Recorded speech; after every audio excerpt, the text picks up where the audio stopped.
Hello, everyone. Welcome to Question Everything, a podcast all about learning from the successes and the failures of those who dared to, well, question everything. This podcast is part interview, part therapy, and part Price is Right. We have our own game board stacked with questions that'll make even the most successful CMO sweat. I'm your host, Ashley Walter, CMO and partner at Curiosity. On today's episode, I sit down with Damaune Journey, Global Chief Growth Officer at 72andSunny, a creative agency known for using optimism to shape culture. Between stories about Sport Beach in Cannes and shooting an NFL spot in Ghana, you'll learn Damaune's secret formula for multiplying campaign impact, the wholesome metric 72andSunny uses to evaluate creative, and why the best way to tear down walls between departments is by building one. So grab your shades and turn up the volume because this episode will leave you optimistic about the industry.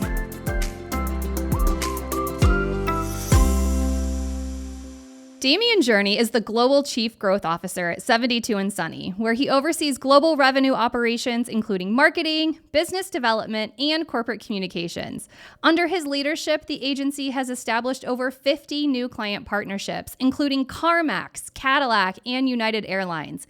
And they've earned major industry honors, including Ad Age A-List, and most recently, an Emmy. Whether it's walking Sport Beach, supporting Ad Council, or being the subject of a Harvard business case study, one thing is clear. When it comes to winning, no one does it like Journey. Welcome to the podcast, Damaune. Thank you. Jeez, I was like, who is she talking about? This guy seems pretty awesome. I was shocked to know that it was me. You're the best. Thank you. You all dug into the files. Like AI gave you a lot of information I didn't know you would have. Well, we do a lot of human research too, believe it or not. It's not all AI up here. So it was really fun digging into your journey though, because man, you've been out there. You've been like everywhere. I feel like you were just in Cannes. You're doing all this work with the NFL. I met you for the first time at the Ad Age A-List Creativity Jury Judging the People Awards. Yes, exactly. And we were at that table with all the other jurors, and we were That was cool. discussing our processes and the people who came out on top and all those that were deserving but may not have in that moment. It was awesome. It You was great to ran a meet you. great jury, I've got to say. Was there anything like surprising coming out of that experience for you, or even like the caliber of people that entered this year? Yeah, I thought it was a really, really amazing slate of candidates. And to get from like a really large group of cool people to a very small subset of ultimate winners was challenging. But the part I loved the most was the jury, the jurors, you and your peers. You guys made it so easy and fun that it didn't feel like there was no battles, there was no backroom drama. It felt like we coalesced around the right people relatively easily, but we're willing to debate if need be to get to the right choice. So thank you, Miss Ashley, for s- doing all the work. This was a shitload Man, of work. it was a shitload of work. There were so Yeah. many entries. I was shocked. I'm like, that was a lot to get through, but it was so inspiring. Like like on the side, I'm taking notes like, oh my gosh, the accomplishments many of these people have had. Exactly. You Wow. almost felt bad at times picking one because there was others who were so deserving. And I remember we made a choice. I won't list any names, but we made a choice about someone instead of someone else. And I thought it was a really courageous decision on our part. And when it was announced, it was like an audible gasp. And I think people were like, yeah, this person is deserving too. Like it was an opportunity for us to give other people a shot at winning some of these awards because there's so many great people in the industry that are deserving. It's good when we can spread the love a little bit. I'm proud of us for doing that. So true. I am too. It makes you proud to be in this industry when you It like see does. the humanity and the accomplishment, the personal accomplishment behind it. For sure. I mean, there was people crying at the point of receiving the awards, and that was really touching. It's good to know that we can do something that matters to the humans because they put in so much work, hmm and it's often not recognized. It's So personal. It is it's cool. personal. All right, Yeah. my friends. So you know how this podcast work. I have a game board stacked with 12 super spicy questions for you. You have no idea what they are. You don't No know. idea. Yeah, no Oh idea. boy, No idea. I'm on the edge of my virtual seat. Yeah, well, we've got some good ones here. So we'll pull up the game board, and the power is in your hands. You get to pick the first number, and we'll see what's Oh, behind it. okay. I'm going to go for number two. All right, let's see. Number two. Okay, so explain this formula for me. We've got purpose times perspective times persistence equals impact. What does this look like for you in practice? And is there a campaign that 72 and Sunny has done where you feel like this has really proved out to be true? Your research team is freaking phenomenal. I just want to say, like, hats off to you all for pulling this up.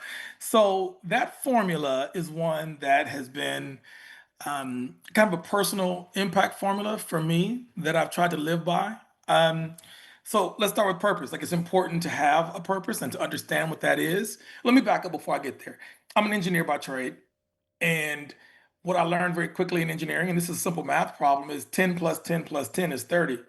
But 10 times 10 times 10 is 1,000. And so when you multiply things, there is a multiplicative effect, sort of an exponential effect.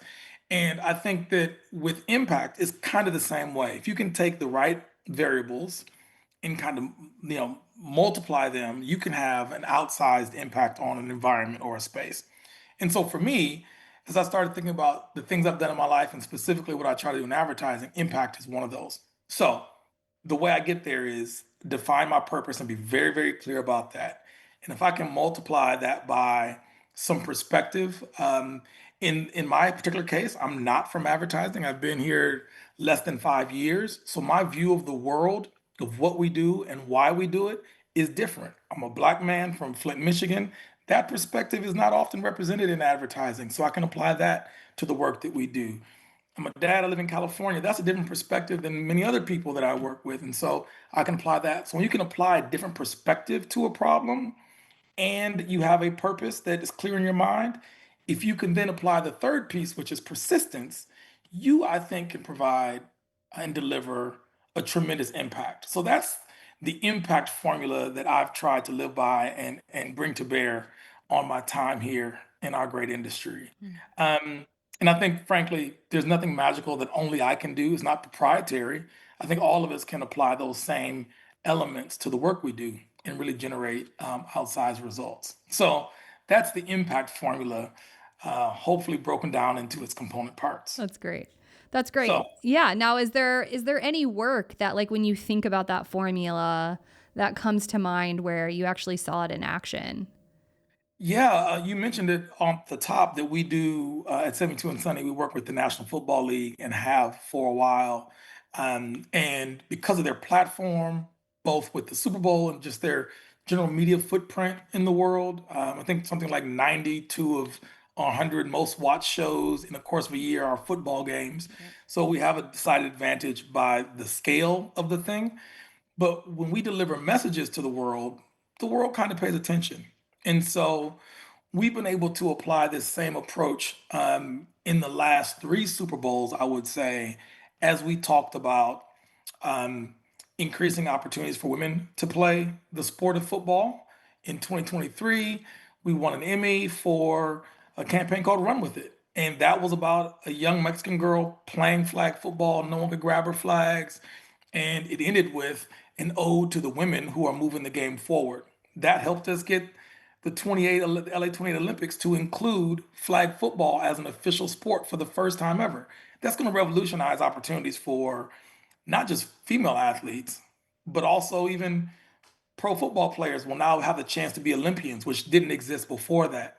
In 24, we took that same approach and said, well, the NFL is looking to expand internationally. Can't we find a way to make that really sticky for people? So we packed up um, our production machine, dropped them in Ghana, West Africa, in Accra at a public market, and had a young African kid playing football in an actual public market in the center of Ghana. Um, in a way that allowed NFL players to come over there and learn about the culture. We had an African production team, first time they'd ever get a chance to do a production of that scale with that sort of attention.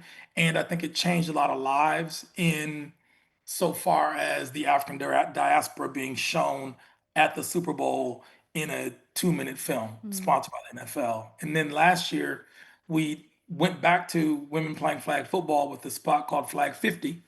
And there was like arguably the greatest flag football player today, a young woman in high school, Kilolo, who's the first woman ever to receive a college scholarship playing flag football, was the center of a spot around flag football. And the objective of that one is to turn flag football into a sport at the varsity level throughout the United States. And I think now we're at something like 20, 25 states have sanctioned it as a sport. Wow. Um, and the number is growing, which is providing more opportunities for women to play flag football. And so the reason I bring this up is because each one of those speaks to a specific purpose, having a unique perspective, and then being persistent. Because even though those events might have occurred on an annual basis, it took a boatload of persistence to get any one of those across the finish line, and ultimately to have the impact we were trying to have. So Man. um, maybe Dude, that's an example of the impact formula in real time.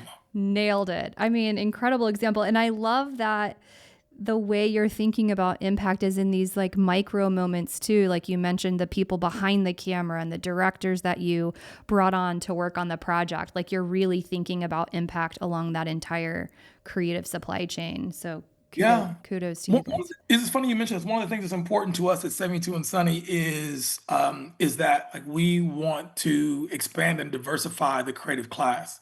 And that's not just the people like me who sit in the rooms, although that's important, but we want the people that are in front of the camera and the people behind the camera to have opportunities to um, to diversify the landscape and to represent the world that we know is true in front of us. And you can't do that if they're not in the room. So That's right. we take every chance we can.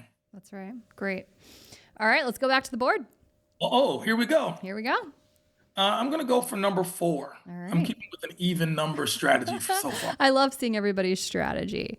All right. So, I mean, kind of related. So, when you're vetting work, when you're getting the storyboards or the ideas are coming across your desk, how do you measure whether that work is great? Do you have like an internal litmus test that says, you know what, this is, we're going to win the awards here. We're going to get the headlines here. Yeah, great question. So first of all, I'll say we don't work for awards. Yeah. Awards are very nice. We appreciate them. It's a validator of sorts, but we work for clients. We work to advance their business and to help our clients, our talent actually do work that's meaningful to them. Awards are a byproduct if you've done that job well. So they're important, but they have a place. And it's not, you wouldn't walk in any of our offices and see any of our awards on shelves. In fact, my Emmy on my shelf is because I'm an egotistical maniac and I want to have Emmy on my shelf. And it's an Emmy. I mean, come on. So there's that. But as far as work goes, um, for us, we want to make work that actually makes a difference, that moves people and that moves commerce and has an impact on culture. And so when we look at work that's coming out, like there's times where you have to actually do things that are transactional that specifically benefits the brand's clear objective, which is number one, is like, what is the brand's objective? And that work may not always be the fanciest or the buzziest or the award-winning work, but it moves the needle for the client, and damn it, that's success. Yeah. So that counts as good work. But the other part that counts, because we're really competitive people, so we keep score, we play to win, I know and you that do. counts as good work. But on the other dimension, does the work that we do move culture? Does it make a difference in the world? So I mentioned these three NFL examples. Those were all cool. Two of them won Emmys. So yeah, you could say they were award winning, but all three of them fundamentally moved culture forward in a way. There's more opportunities now for women. There's more opportunity for flag football for professional athletes to play flag football. There's more young men and women around the world who think of themselves as potential football players because of the born to play spot in Africa. Those are examples of work that worked. And I think for us, that's the ultimate measure. Mhm. Did it work? Yeah.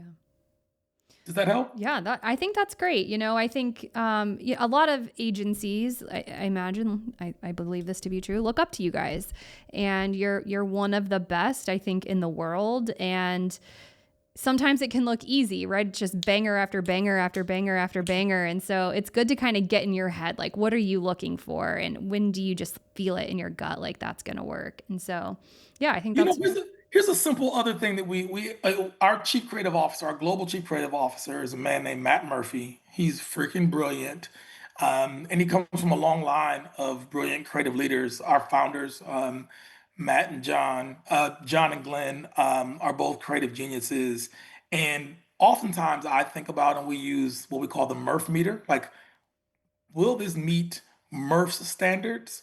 And similarly, would Matt Jarvis, one of our early founder partners, and John Boyler and Glenn Cole, will they want to show this work or talk about this work at a dinner party or a cocktail party? If they wouldn't pull up their phone and say, look at this, or we did that, then maybe it's not meeting the standard. And that's served us well over the last years. I like that. All right. Jeff Warman, he's our chief creative officer. If he won't show it at a dinner party, back to the back to the drawing board. Back to the drawing board. I love it. Exactly. I love it. All right. Speaking of, let's go back to the board. Board. Where are you going next?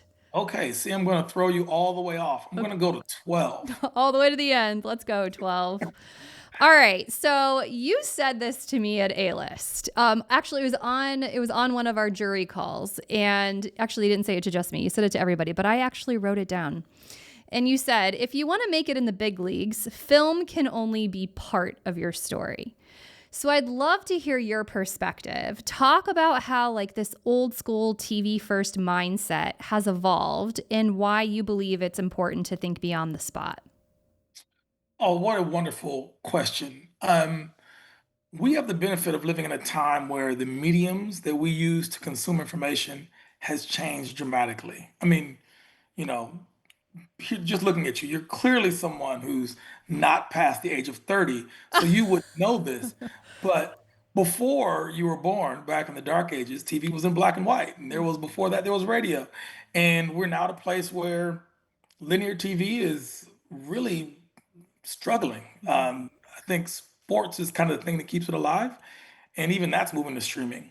And beyond streaming, you have all these other platforms, and so it's not enough to be the best big 30, 60-second spot maker. You have to be able to make things that people can consume in the way they're consuming information today.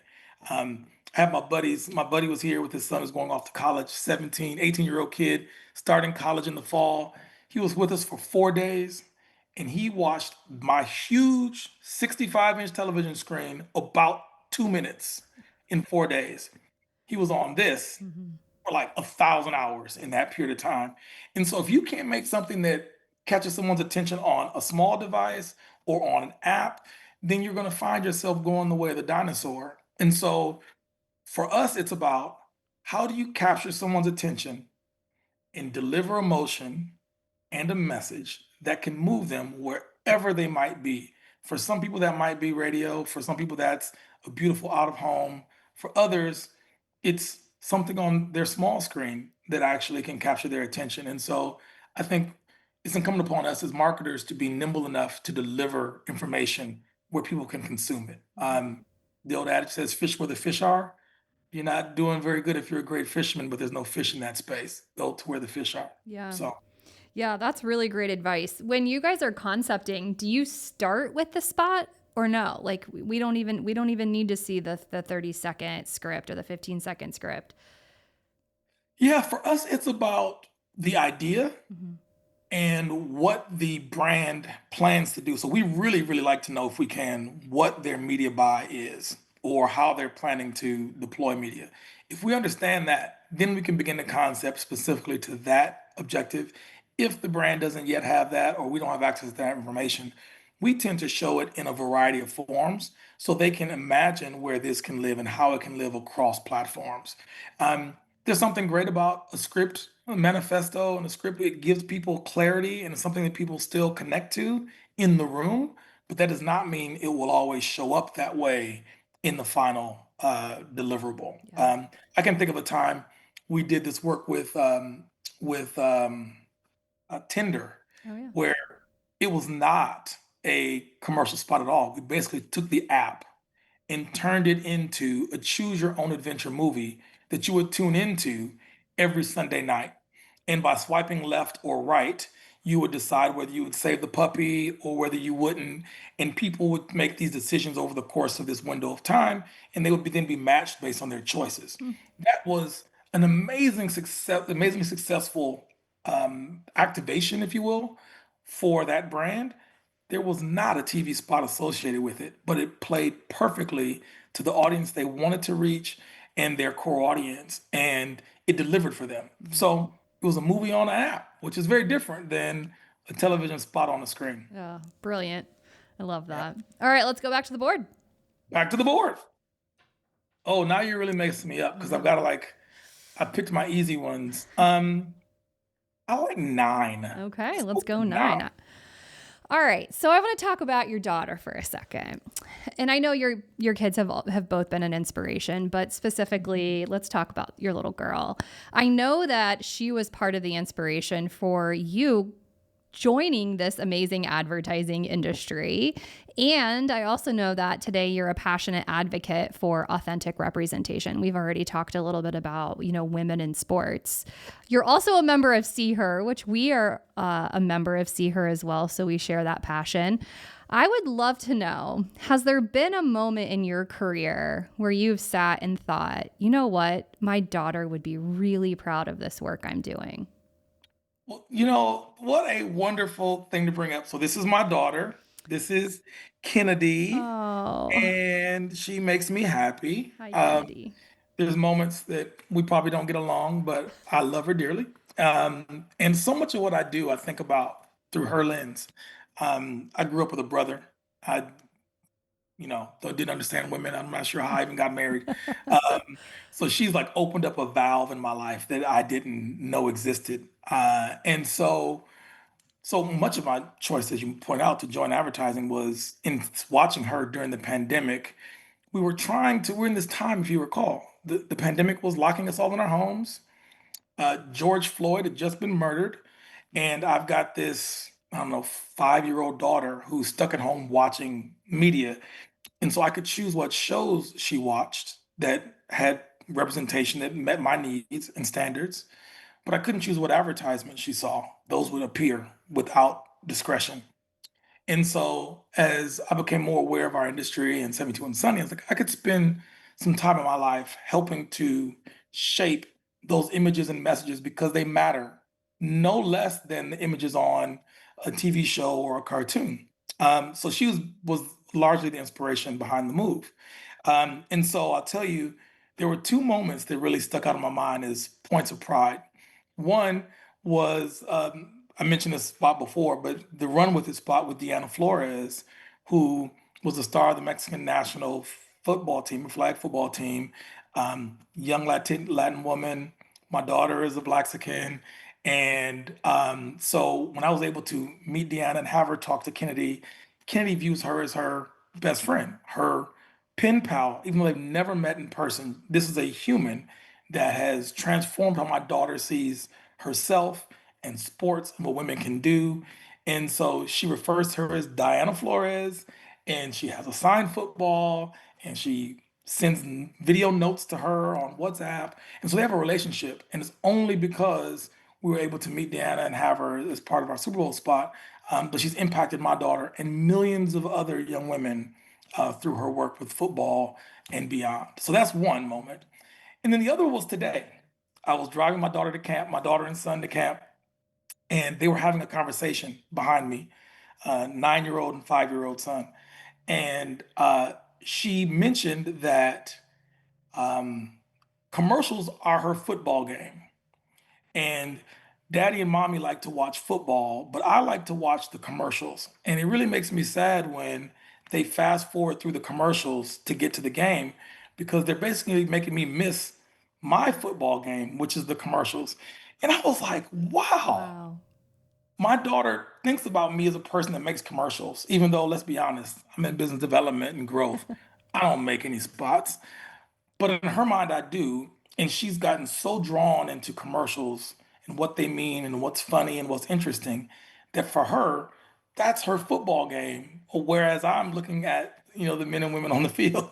She's watching the spots in between. So that to me, that really made a difference. And I think it speaks to a broader point though, Ashley, which is the work we do actually does matter. I mean, we're trying to move goods and services on behalf of our brand clients, but let's not be fooled. Like people are paying attention, young people are paying attention, and if we are lazy with our work, or if we're crass with our work, or if we're unintentional with our work, that is also being picked up by the people around us. And so we should be thoughtful and intentional and deliberate. It's actually a And huge power and responsibility we all have. I have a very similar story, slightly different circumstances, and I won't share everything about it because it'll take too long. But before I came to Curiosity to become an owner, I was working at a media agency, and my daughter at the time was very young, and we were sitting on the sofa, and we're watching some TV together, and a commercial comes on, and she says, "Mommy, skip it." And it had a profound impact on my career. Those simple words. I went to bed that night thinking like I have dedicated myself to an industry that my little girl cares nothing about. She just wants to get through it and get on to the good content. yeah, And I went and reevaluated my whole life. I thought about leaving advertising altogether. So many things happened. Well, a few weeks after that, I met Mark Pritchard at P&G, and he was talking to the audience at A&A about See Her. And hmm I went and introduced myself to the See Her team. And it was in that moment that I was like, I think I have found part of my purpose. yeah. And I've been connected and brought See Her over to Curiosity immediately and have done a lot of really great work with them and through them. And so, yeah, I hope that one day my daughter says she wants to watch the commercials. She's always pointing them out. She'll be like, "Mommy did that one. Mommy did that one. Mommy did that Yes. one," which I Well, appreciate. well, hats off to you for bringing in See Her. It's an amazing group of people. Christine Oh, and the yeah. group are Yeah. just phenomenal, and they're doing such important work that they should be highlighted and honored for Agree. all they do. Agree. And the measurement, the GEM score and everything that they do to help us just, stay accountable, I think is really important too. 100%. All right, let's go back to the game board. Oh my goodness, the game board. All right, let's see. So I've added in a an odd number. Okay. Um, let's see. I like to win, so do you. So let's go with number one. Let's go. Number one. One. All right. So when 72 and Sunny joined Stagwell, they called the agency the creative horsepower. So I'm curious. This is the only AI question in here, but how are you guys using AI right now to fuel that creative machine?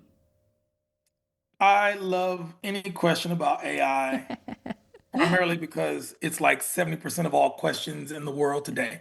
So Everyone wants to much. know about it. It's so much AI. I just want to point out that 3 years ago it was so much metaverse, It really and was. now it's AI. Anywho, so I view AI, and I think we at 72 and Sunny view AI like we do most tools, right? Like there was a point in time in our history when people built houses without hammers and without nails. And then those home builders got their hands on hammers and nails, and all of a sudden they could build a bigger, better house faster. And I think we view AI as in the exact same way. We are artisans, we are expert in our craft, and this is an amazing tool that will allow us to do our craft better and faster than before. And so we use it as such. We don't see it as a replacement for anything, certainly not for human creativity.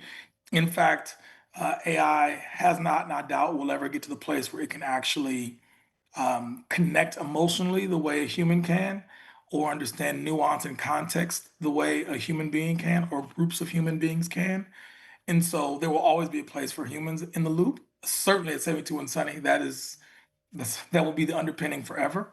But we absolutely find value in using the tool to make our lives more efficient and to get to the right answers sometimes faster. It's a great tool, and we Mm. want to use it. I mean, there was a point in time where people, it's funny to think about, where we use like tools that didn't allow you to collaborate. And now we use those same tools we're a Google company. We tend to use a lot of Google tools that allows us to move much more quickly and efficiently. Didn't replace us, it just made us more efficient. Yeah. Um, so for us, that's kind of how we think about it. Um, and I know in other parts of the business, of our businesses, if you look broadly across the Stagwell family and other sorts of marketing services companies, there's places where AI will have a much more profound and deeper impact, and there are places where it'll have less so. But I think in the creative space, it'll be a tool that we use to get to the best place. And frankly, we have the good fortune of working with some of the pioneers, the technical pioneers in the AI space, which give us a firsthand look at what's coming down the road, and we can be kind of client zero or customer zero in using those tools as we develop materials going forward. Mhm. So it's really awesome. I know you mentor a lot of like younger creatives and younger people coming into the industry. What would you say to a younger creative that's fearful that AI could take their job? Yeah, I will say that AI won't take your job. The person who knows how to use it will. That's right. And if you are a person coming up today and you don't know how to use AI, it's like someone coming up in the 90s that doesn't know how to use the internet. Like you're gonna get smoked. Yep. So understand it, its powers, its weaknesses, its drawbacks, and its benefits, and then apply those with your brilliant creative brain, and you're gonna find yourself pretty well positioned in the future. Well said. All right, back to the board. Back to the board. Let's go. Oh my goodness. So I've killed row one just about. I feel like row two has gotten some love. It's time to dance in row three. Time to dance in row two. So what's your favorite number, Ashley? Well, you already picked my favorite number. Okay. Mine's number 9. Okay. So we want to go number 5. Oh, you want Sounds like, five? yeah, it Uh-oh. sounds You like guys number must know what's 5. behind five. I It don't, makes me nervous. I have no idea. We're going to find out. Okay. Oh, here we Oh go. boy. What? All right. If you're watching, look at this photo. If you're not watching, Damien's going to explain this photo. So tell our listeners what's happening in this photo, and then I'll read the question. So, in this photo, this was taken, I don't know, a month ago or so, not even quite that long. I had the great benefit of interviewing Matt Spiegel from TransUnion and my man Chad Ochocinco Johnson, that great Cincinnati Bengal. And Who so Dey? this was a photo taken at the very end of our panel on identity. And I'll tell you more about that after you ask your question. All So we'll right. go there. So the question here is you're kind of the inventor of Sport Beach, if my research is correct. What would you say? Who's like the most interesting guest to hit the sand? And maybe what's the most surprising thing you've heard while on Sport Beach? Wow. Well, I want to give full credit. I'm about, they say that it's better to give than to receive. And so there are some other people who are behind this beautiful thing called Sport Beach. Glenn Coles, co-founder of 72 and Sunny, and I had the initial idea, and we went to our current CEO, Evan, who's amazing. And we said, we've got this idea. And she's like, it's wonderful, but we can't afford it. Let's find some partners. So we went to Stagwell and said, hey, we've got an idea. Let's work together on this. And Beth Sidhu and Ryan Linder and Jay Leviton and Reagan Considine and a bunch of others, a tremendous group of people at Stagwell and partner agencies within Stagwell got together and built this thing called Sport Beach, which has been doing pretty freaking great in Cannes the last few years. We're really proud of it. It brings sports figures and brands and athletes and leagues and teams all together in one space to both celebrate sport and then also to talk business and have a darn good time in the middle. We play ball there. That's the critical part. Is you have to play sport at Sport Beach. So one of the cool things about Hoops with James Worthy, What? every day you get a chance to play basketball with Hall of Famer Big Game James or golf with Annika Sorenstam. Um, had a chance to interview Spike Lee, who's like a personal hero and in many ways redefined how the world thinks about Malcolm X and the Black experience in the world today. I mean, the opportunity to interact with these people as people and not as as if they're zoo animals that you gawk at from behind a screen. The barrier is removed. It provides a level of humanity and interaction that is just foreign to most of us. Even high powered executives don't get a chance to meet these people one to one. And when you do, you recognize they're human beings that have desires and aspirations, and they like to smoke cigars or they prefer a certain type of wine. Like Mello and I, every year we spend time, just he and I talking about our favorite wines and his new wine brand and da da da da da. So those sorts of moments are really amazing. And so when you say the most interesting, impossible. Mm. Leslie Jones, if you haven't looked at it, was one of our guests this year at 72 and Sunny at Sport Beach. And I had her in our content studio, and she spent, of the 15 minutes, she probably spent 5 minutes just clowning the spelling and the pronunciation of my name. Like, I got joked on by an SNL legend, and I couldn't say shit, but like, yeah, you're kind of funny. I can't be mad. I couldn't be mad, right? Yeah. So those are moments in time that are just hard to put your hands on in any other setting. So it's cool, and my hope is that the what I've heard and what I hope to continue to be true is that the athletes and like celebrity folk benefit greatly from having the direct access to the marketers and to the agencies without a barrier. And the agencies and the brands have great benefit from access to the athletes, and deals get done, and opportunities are created and expanded from those interactions. So my hope is it continues to be a success. And I hope to join me next year. I I want you to be will. my guest, and we'll goof off and have a good time. An honor. I will be there. I'll throw football with you. And maybe we could get Joe Burrow out there. I'm predicting a Super Bowl win for the Oh, Bengals this year. okay, Yeah. okay, that's good. Joe Burrow was there not this year, but last Last year, year. I know. I'll tell you that Saquon Barkley was my coach in our sand flag football game in year one. I caught an amazing touchdown thrown to me by Vanita Crouch, arguably one of the world's greatest quarterbacks, flag football quarterbacks. And Saquon Barkley ran down the sand and chest bumped me like this. We're about the same size. But when he chest bumped me, he came back down and I flew backwards because his chest is a little bigger than mine. And then 2 years later, he won a Super Bowl. So I'm suggesting to you that if you want your team to win the Super Bowl, one of their stars should come to Sport Beach and maybe be my teammate. Yep. And I think that's the key to their success. All right. All right. You're on that, right? You can make that happen. I can do it. Yeah, Okay. All right. Let's go. sure. We already had Joe Burrow. Can we get like Jamar Chase? Yeah. Jamar Chase would be great. And it'd be perfect. Let's do that. Okay. All right. I'm all in. I think I'm already getting emails from people asking if they can go with me to Cannes next year. So that'll be fun. Yeah. Well, they're welcome too. We'd love to have them. Oh, I love it. All right, my friend. We've got time for one more. Okay. Well, there's one more space. We've covered all the rows, but we've not covered all the columns. And that's bothering me. I'm about some version of symmetry. So let's go with number 7. All right. Number 7. Okay. So what is something about 72 and Sunny's internal creative process that outsiders would be shocked to know? So you're basically asking for our secret sauce? Is Yeah. that it? Yeah. You can give that Well, to us, right? yeah, I mean, everybody gives their secret sauce in public forums to their friends. No, I'm just kidding.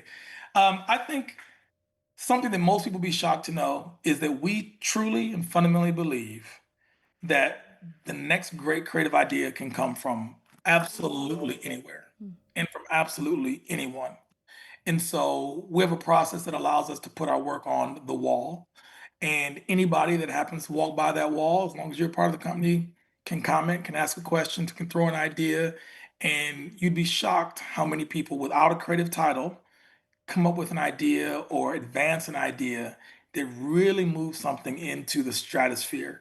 And I think it's part of us having a fundamental belief in optimism. There's opportunity in every challenge.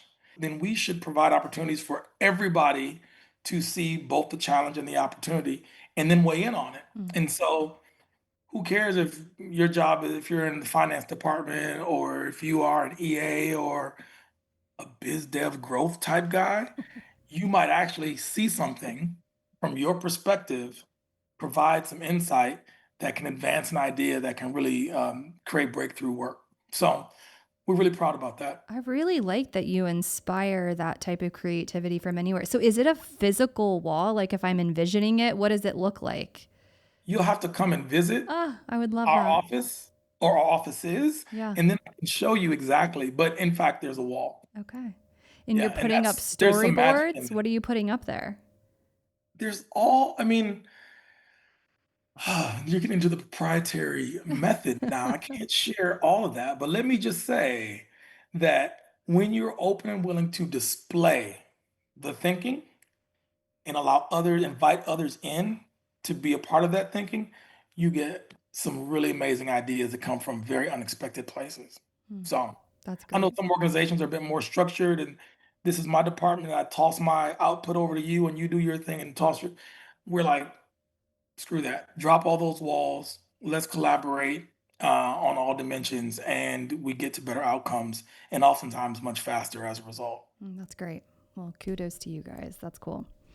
Yeah. All right. Well, we like to end every podcast with a little this or that. There's no right or wrong answer. First thing that comes to your mind. Uh-oh. Okay. All right. Are you ready? I am. Okay, here we go. All right. This or that. A Cannes Lion or an Emmy? An Emmy. Yeah, good call. An Emmy guy. Nikes or Converse? Well, Converse are owned by Nike. But I rock a lot more Nikes than I do Converses. I respect Converse, but I rock a lot more Nikes. I know you prefer like J's. shoes. All right. Detroit or New York style pizza? Detroit. All day. Yeah. Go blue. I'm Go all blue. about Michigan things. Super Bowl Sunday or NBA Final Game 7? Oh, this is a tough one. I would say NFL Super Bowl Sunday. All right. And That's the right answer for lots of reasons. It also has the benefit of being true. But I'll tell you what, I love them both. Like, sign me up for a center court, seat for Game 7 with two teams that I like or one that I hate a lot. Either way, one that I love or one that I hate, I'm in for that. All right. Last one. 72 and sunny LA or Brooklyn? Both. Good answer. Not even a question. And Amsterdam, which is our European hub, and Sydney, which is our APAC hub. We love all of our children the same and our partners. This was so much fun. Thank you so much for coming on the show. Thank you for having me. I mean, it's a high honor to be invited to any place to talk about something that you love and that you're a part of. It's even more of a high honor to be doing it with you, my friend. So thank you for the invitation. Yeah. And next time I want to be in the booth. The studio looks fat. Yeah. It's pretty cool. It's a great studio. So Yeah. we're pretty lucky. All right. What's the best way for people to contact you if they want to connect? Yes, well, you can reach out to 72 and Sunny on our website, 72andsunny.com, or our IG, which is very active and lots of fun, or LinkedIn. Me personally, you can find me on LinkedIn. It's just my name. There's not any other Damien spelled like that. Journeys in LinkedIn. And on Instagram, I do believe I'm at DY Journey. I think that's true. I'll If check you. not, I'm the only D Journey. Damien spelled this way on Instagram too. I'll So, fact check you. And we'll link to all of that in the show notes too. So everybody has easy access to it. excellent. Thanks so much. And looking forward to doing this again. Yes. Thank you so much. Thank you. All right. Bye-bye. Bye.